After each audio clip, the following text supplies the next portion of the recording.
네, 두 분과 함께합니다. 배종찬 인사이트K 연구소장 모셨습니다. 어서 오세요. 안녕하십니까. 시사인의 김은지 기자 모셨습니다. 어서 오세요. 네, 안녕하세요. 네, 반팔이 등장했군요.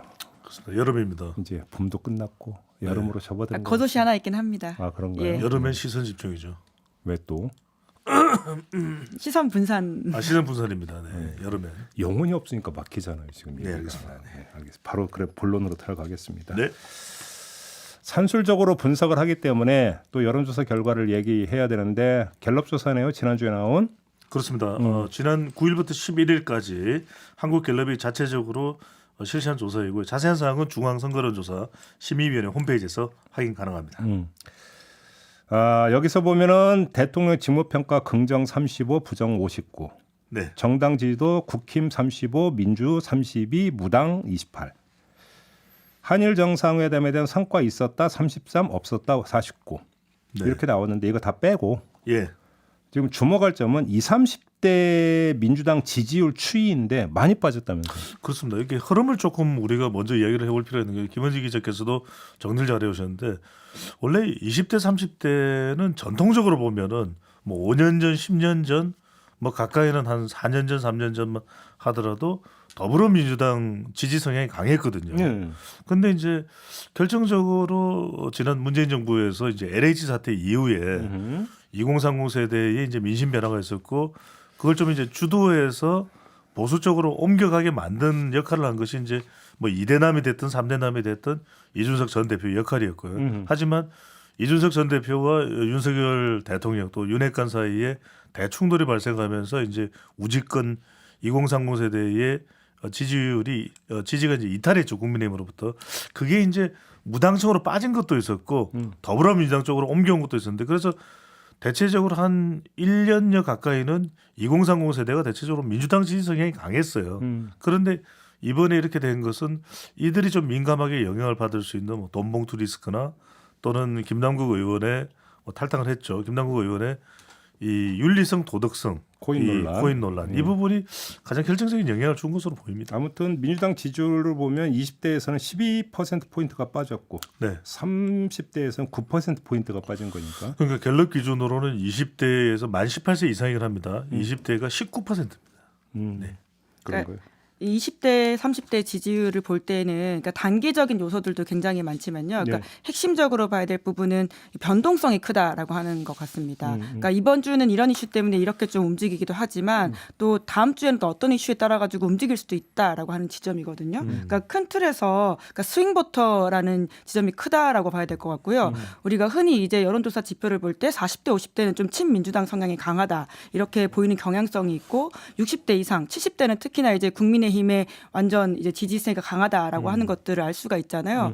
그런데 이제 2030 특히 20대 같은 경우에는 특정 정당과의 일체감이 약한 시기다라고 하는 것이 좀 핵심적으로 봐야 될 부분 같습니다. 그러니까 바로 그 지점인데요. 그러니까 예를 들어서 20년 전, 30년 전에는 20대가 가장 진보적이었다. 예를 들어서 그렇습니다. 30대가. 근데 왜 지금의 20, 30대는 아니냐? 사실은 분석은 딱 이거 하나잖아요. 간단히 그렇죠. 얘기하면. 탈이념화된 겁니다. 가장 큰 건 지지 정상이 있느냐고 물어볼 때 20대 30대들의 급격한 변화가 지난 한 5년여 전부터는 그러니까 이념보다는 뭔가 제대로 자기들이 선택할 만한 그런 서비스를 정당으로부터 제공받을 수 있는 정치 서비스겠죠. 그러니까 점점 정치 소비자 성격이 더 강해진 것이죠. 2030 세대는.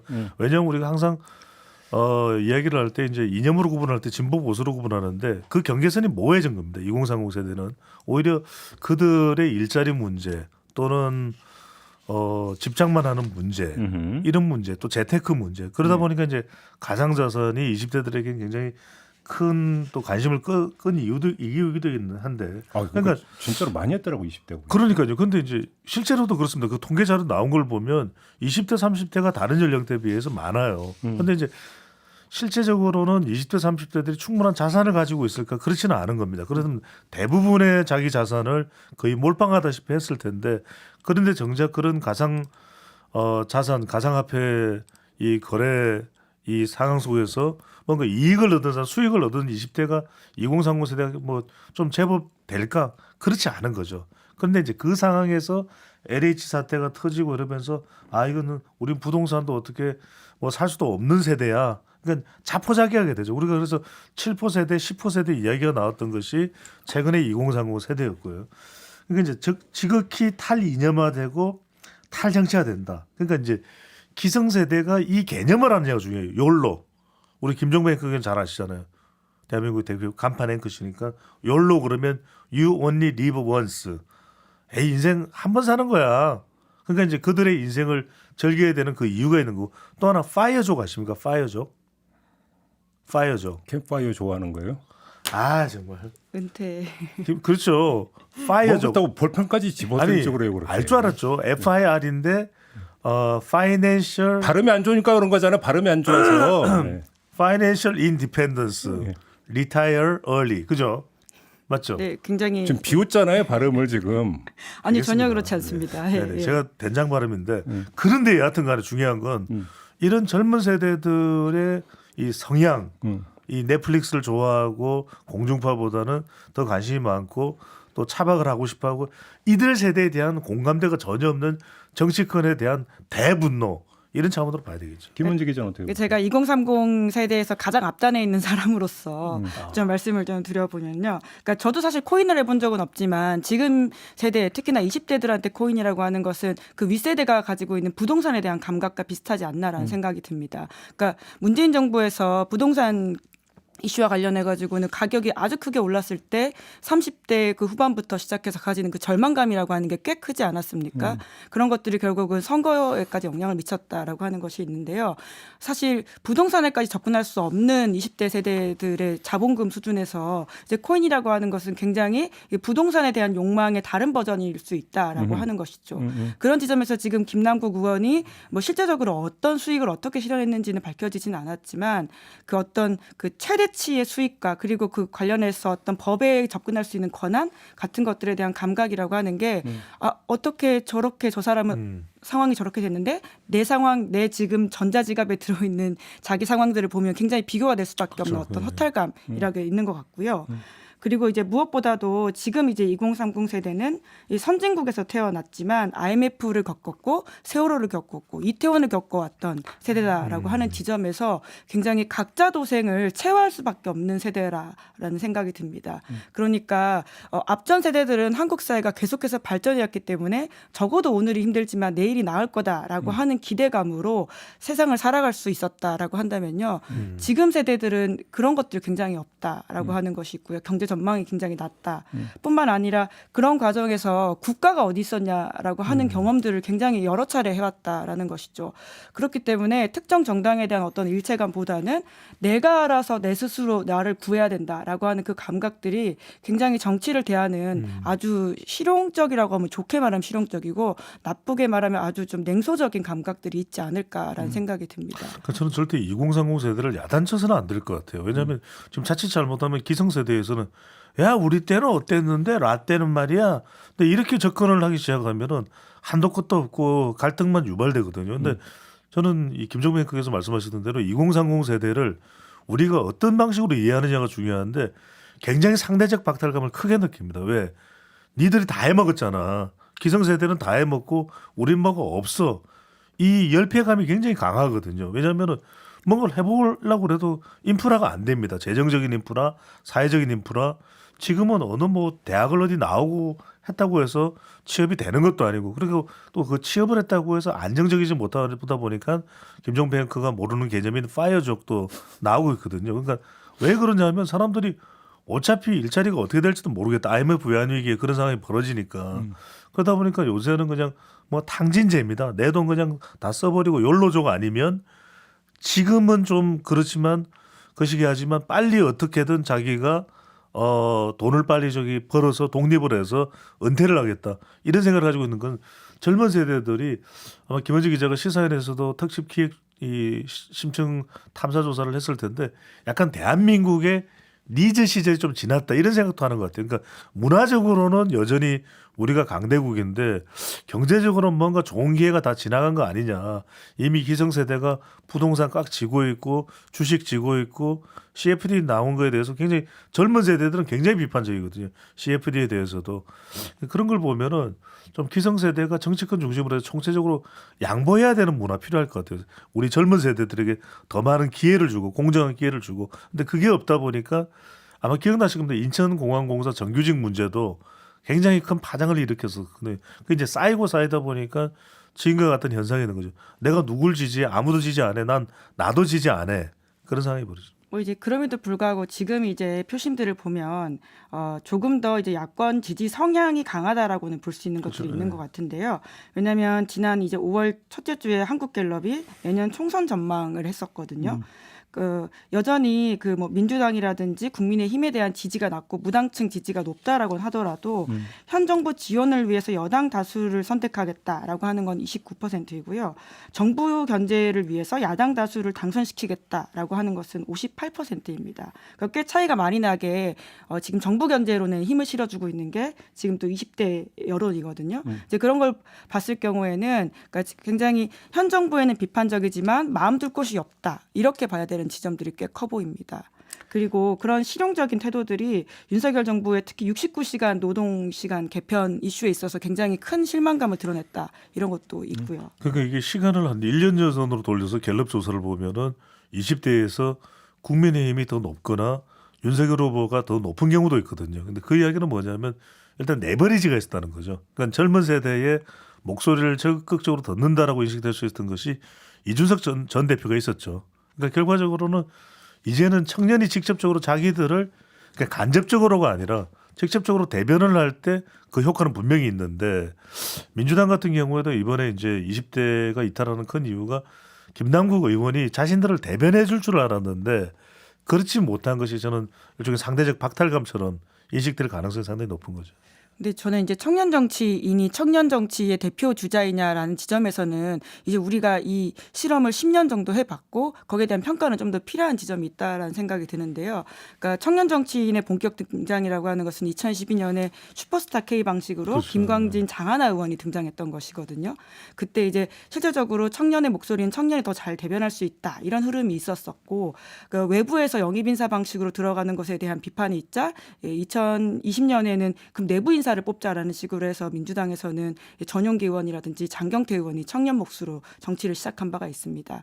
근데 이러한 10년의 흐름이 있고 나서 이 청년 정치가 과연 청년이 잘 대변할 수 있는 것인가에 대해서는 좀 평가가 나뉘는 부분이 있는 것 같거든요. 그래서 청년 정치는 무엇이냐 그리고 청년 정치는 누가 잘할 수 있느냐에 대한 이야기도 한번 해볼 수 있는 장이 열리지 않을까라는 생각이 내년 총선에 들기도 하고요. 전적으로 공감합니다. 저도 이 부분인데 아마 우리 시즌 접전에도 다루었을지 모르겠는데 유럽의 경우에는 굉장히 그 소수 정당이 많이 참여를 하지 않습니까? 그죠? 근데 그걸 보면 소수 정당이 정치적으로 이제 이념적 스펙트럼의 차이가 있는 것이 아니라 기능적 차이가 분명히 있어요. 제가 기억나는 게 네덜란드인가 덴마크인가 이런 나라는 저작권 문제가 사실 심각하거든요. 요즘 뭔가 이게 너무 저작권을 걸어 놓으니까 이게 뭐 카피라이트 이러잖아요. 그러니까 이제 카피 레프트 이래가지고 그런 뭐 해적당 이렇게 했는데 그렇게도 원내 진출을 하는 겁니다. 근데 너무 아쉬운 게 뭐냐면 우리는 청년목 비례 의원이 됐던 일단 들어가면 기성정치인 돼버려요. 저는 어느새 청년들을 위한 정책을 까먹고 있어요. 그래서 어떻게든 당 내에서 제대로 주목을 받아서 또 공천을 다시 받고 기성정치인으로서 본인이 입지를 생각하는데 저는 제발 우리 청년 정치인들이 들어가면 청년 정책을 좀 집중적으로 구상을 했으면 좋겠어요. 그래서 여야 가리지 말고 지금 보면은 더불어민주당도 그렇고 중진들은 안 만나요 보면은.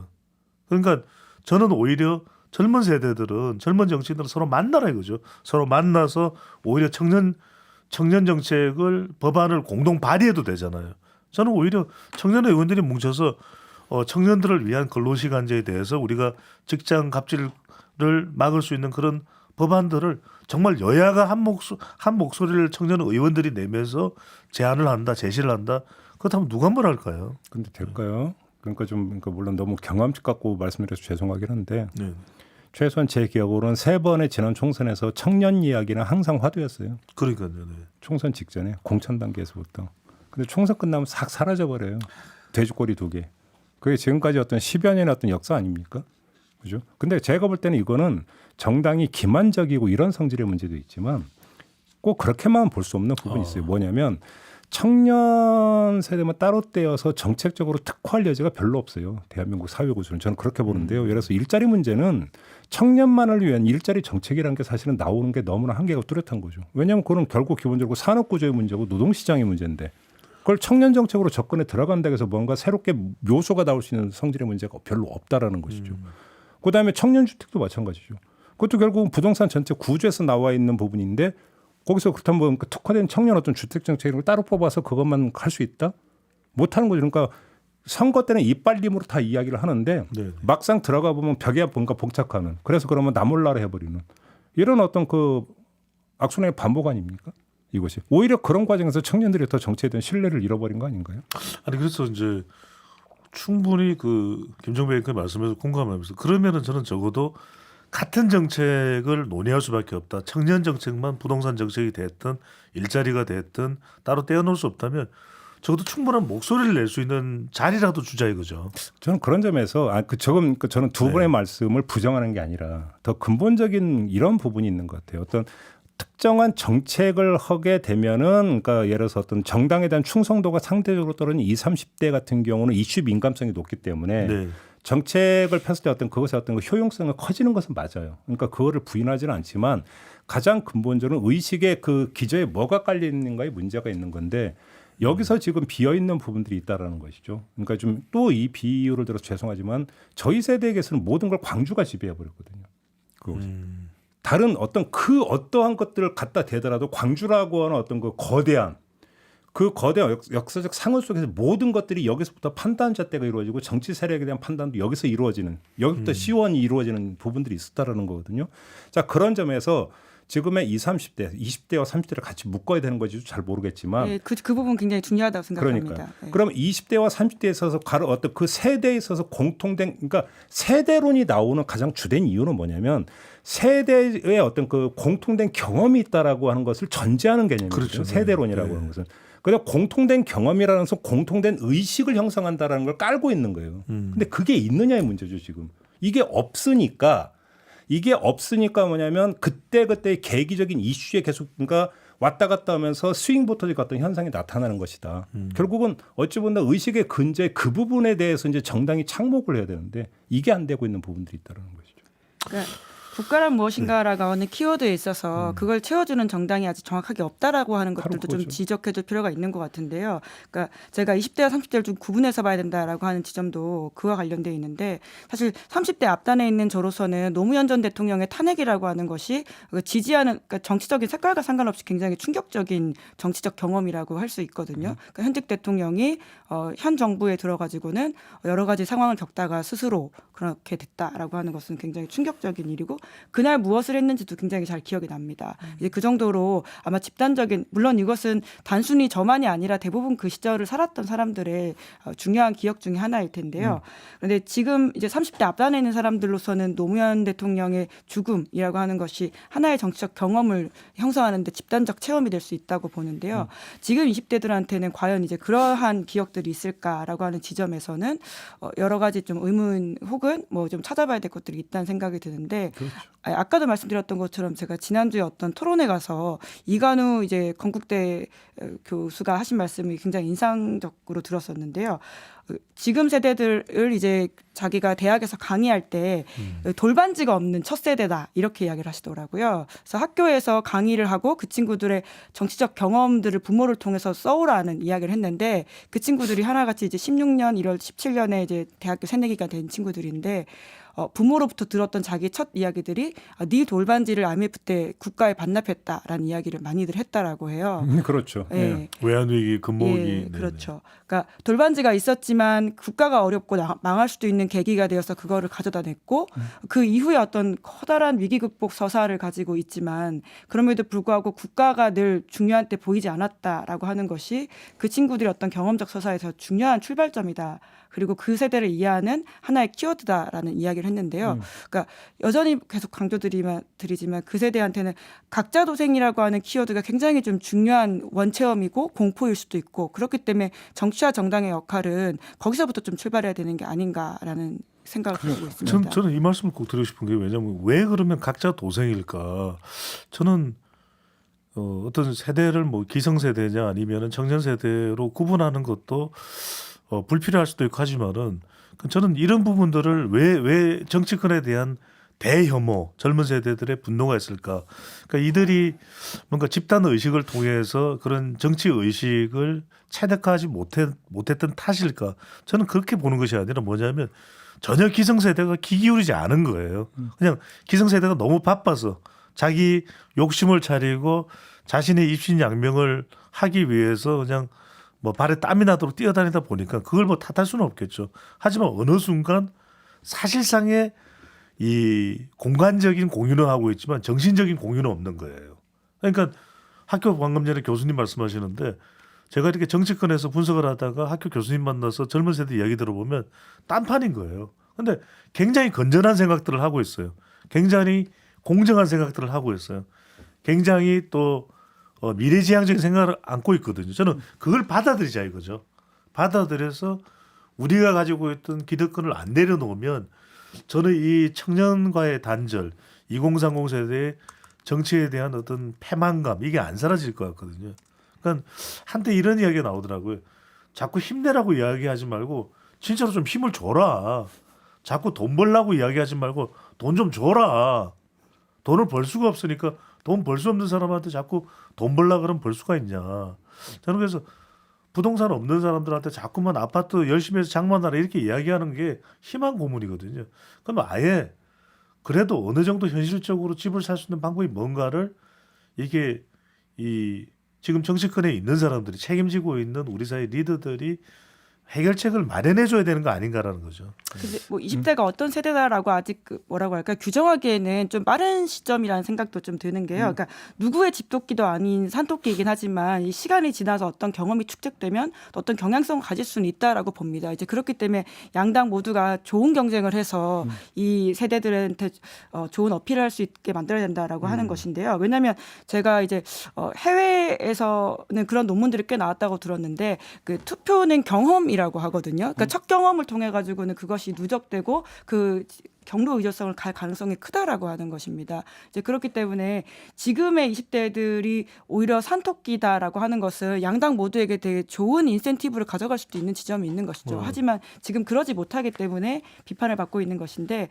또 통상 선거 1년 전에는 이 정도 무당층이 또 나오는 것도 사실이긴 하더라고요. 그렇죠. 예. 예. 근데 일반적인 저는 무당청하고 좀 다르고 제발 정치적 선동은 안 해야 될 것 같아요. 방금 전에 김은지 기자께서 말씀하셨던 대로 저는 정말 격렬하게 이 청년 세대들의 마음을 잡기 위한 뜬구름 잡는 이야기 말고 정말 제대로 된 이 로드맵을 가지고서 접근하는 게 필요할 것 같아요. 왜냐하면 선거 때만 되면 표를 얻기 위해서 와 우리 2030 너무 사랑해요. 그냥 불을 보듯 뻔해요. 그리고 누군가 뭔가 IT 분야의 전문가고 GPT를 알고 있어요. 이 사람을 발탁해서 데리고 와요.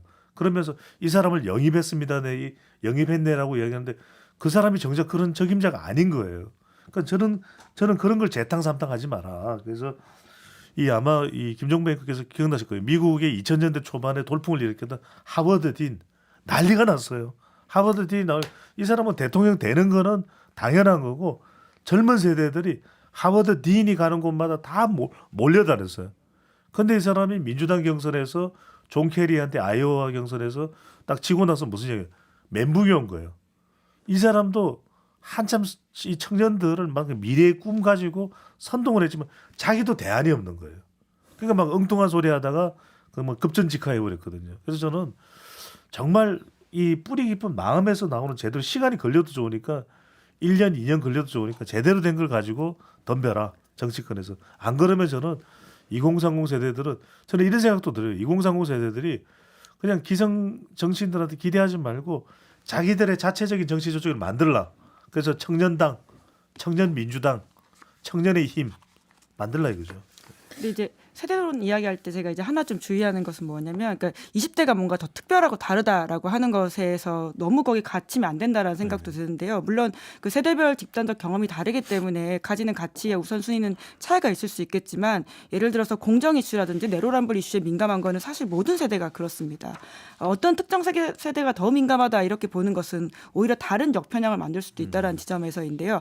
다만 그것에 대한 발현의 차이는 무엇이냐면, 정당 일체감이 좀 적기 때문에 상대적으로 어떤 내로남불 이슈라든지 어떤 공정 이슈에 있어서 좀 더 다른 세대와는 다르게 발현되는 게 있다라고 하는 것이죠. 그러니까 너무 그 세대만 특별하게 뭔가 다르다라고 볼 경우에도 약간은 좀 어떤 오해가 있을 수 있다. 저는 그리고 한편으로는 그 청년 담론에 약간 왜곡이 저는 있다고 보는 게 하나의 예만 들어드리면, 지금 나타나는 현실을 부정하는 차원이 아니라 약간 과정된 부분이 있다고 보는 게, 우리가 이제 그 노무현 현상 얘기를 많이 했어요. 예. 그래서 노사모가 있었어요. 근데 그때 많은 사람들 어떻게 알고 있냐면 노사모 열풍의 진원지를 20대로 알고 있어요. 당시 20대. 근데 전혀 아니었거든요. 그때 이제 그 제가 이제 뭐 좀 그 글을 쓸 게 있어서 그때 나왔던 그 데이터를 막 쌓아놓고 분석을 했는데, 그때 그 노무현 현상의 주된 세력은 오히려 그때 20대는 정몽준 지지가 많았어요. 오히려. 그때 30대 이상, 그러니까 지금의 586. 그렇죠. 예. 이들이 어떤 그다음에 블루 칼라가 아닌 화이트 칼라. 노무현 현상의 어떤 아주 집중적으로 나타나는 현상은 이거고, 당시 20대는 오히려 어떤 정몽준 지지세가 되게 컸던 그랬거든요. 그 각종 그 여론조사 데이터에 그게 다 그게 나와요. 이제 월드컵 축구 영향도 있었죠. 그렇죠. 바로 그거죠. 네. 그러면 그때 20대가 지금의 뭡니까? 40대잖아요. 그잖아요. 그러면 지금의 40대는 강력한 민주당 지지층이 되어버렸다. 왜 그러냐 그러면, 그때 당시의 20대는 노무현이 아니라 정몽준을 지지했는가? 여기서 그러니까 재미난 어떤 그 관찰 포인트가 나오는 거거든요. 근데 또 그러면 그때 20대는 왜 지금 40대가 해서 민주당의 강력한 어떤 콘크리트 지지층이 되어버렸는가? 요걸 좀 봐야 되는데, 그럼 20년 전의 20대와 지금의 20대를 비교한다면 또 그렇게 엄청나게 차이가 나는 것이냐라는 문제가 발생을 하는 거죠. 이것이. 그러니까 지금만 놓고 볼 성질의 문제도 저는 아니라고 보는 거예요. 그런 그렇죠. 점에서. 그렇죠. 예. 아무튼 뭐 이제 너무나 이제 큰 이야기로 좀 넘어가 버렸기 때문에 다시 현실로 돌아와서 예. 우리 여론조사 전문가가 계시니까, 김남국 의원이 탈당을 선언하지 않았습니까? 그렇습니다. 이것이 네. 그럼 여론에는 어떤 영향을 미칠 거라고 보십니까? 일단 탈당한 것보다는 탈당한 그 배경이 부정적 영향을 미치겠죠. 민주당은 부담이 되는 것이고, 그 부담을 그래도 당해주는 부담을 좀 덜어내려고 김남국 의원이 탈당을 결정했다고 봐야 되겠죠. 근데 빅데이터 상이 그렇습니다. 지금 빅데이터 상 유튜브로 보시는 분들은 바로 보실 수가 있을 텐데, 이게 오피니언 라이브의 캐치 애니를 통해서 이제 언급량을 분석을 해보면 예. 한 4일부터 급상승을 합니다. 한번 그래프를 보시면은 그냥 차이가 뭐 한 배, 두 배 차이가 아니라 현격한 차이가 날 정도로 이게 그만큼 관심을 모으고 있는데, 이 관심이 그러면 긍정적일 것이냐, 그렇지는 않다는 것이죠. 그렇죠. 보통은 이제 코인이 훨씬 더 많은 관심을 가지고 있습니다. 가상화폐. 근데 김남국 의원이 어느새 코인을 따라잡아 버렸어요. 12,598건. 근데 그다음 내용을 보면 이 탈당의 배경은 여기에 달려 있습니다. 김남국 의원과 그다음에 더불어민주당 두 번째 이제 유튜버가 될 텐데, 이 부분을 보면 연관어 분석을 해봤는데 상당히 많이 일치를 해요. 그러니까 더불어민주당에 대한 연관어 검색을 하니까 김남국이 가장 많이 나온다. 그렇습니다. 그러니까 이제 그러니까 이걸 결국은 같이 보고 있다. 그렇죠, 그렇죠. 이게 거의 일치되는 게 한 80% 이상 나올 정도면 상당히 일치도가 높다고 볼 수가 있거든요. 그렇죠. 그 다음에 뭐냐, 이게 이제 이재명 대표도 새신총회에서 김남국 의원과 관련된 사안까지 포함을 했겠죠. 그래서 이제 국민들께 진심으로 사과드린다는 이야기를 한 걸 보면, 물론 정치인에 대한 이 감성 연관은 평상시에도 상당히 부정적입니다. 근데 1일부터 13일까지인데 사실 이 5월 1일 이전, 5월 3일 이전에는 김남국 의원에 대한 연관은 거의 안 나와요. 감성 연관. 근데 지금은 쏟아집니다. 근데 이 쏟아지는 내용들이 의혹, 논란, 이거 이재명 대표보다 더 커요.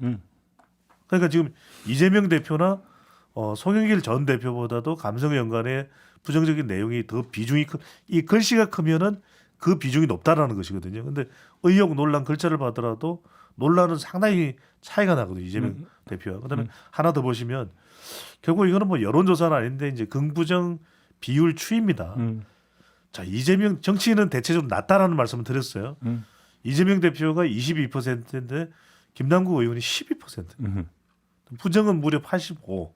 이재명 대표는 75. 그러니까 이재명 대표보다도 지금 김남국 리스크가 더 크다. 이 배경에는 2030 세대의 이탈과 분노가 상당히 섞여 있다고 봐야 되겠죠. 그러니까 무슨 말씀이죠? 김남국 의원이 가상화폐 코인에 투자한 거에 대해서는 2030 세대가 그렇게 분노하지는 않을 거예요. 근데 이 밝혀지지 않는 또 충분히 소명되지 않는 이 부분이겠죠. 이 부분에 대해서 답답하다. 2030 세대가 무슨 일이냐라는 그 이유가 반발하는 가장 큰 원인이 되겠죠. 그러니까 이제 초기 대응을 좀 뽑아서 이야기를 하면 예. 그 프레임론에 있어서 이제 가장 그 ABC에 해당이 되는 게 뭐냐면 상대가 쓰는 언어를 쓰지 말라라는 게 이제 프레임론의 맞습니다. 가장 기본이거든요. 왜 코끼리를 그러냐면 생각하지만 예. 그 순간에 그러니까 그 같은 언어를 쓰지만 물론 이쪽은 긍정이라면 그 반박하는 건 부정이겠지만 네.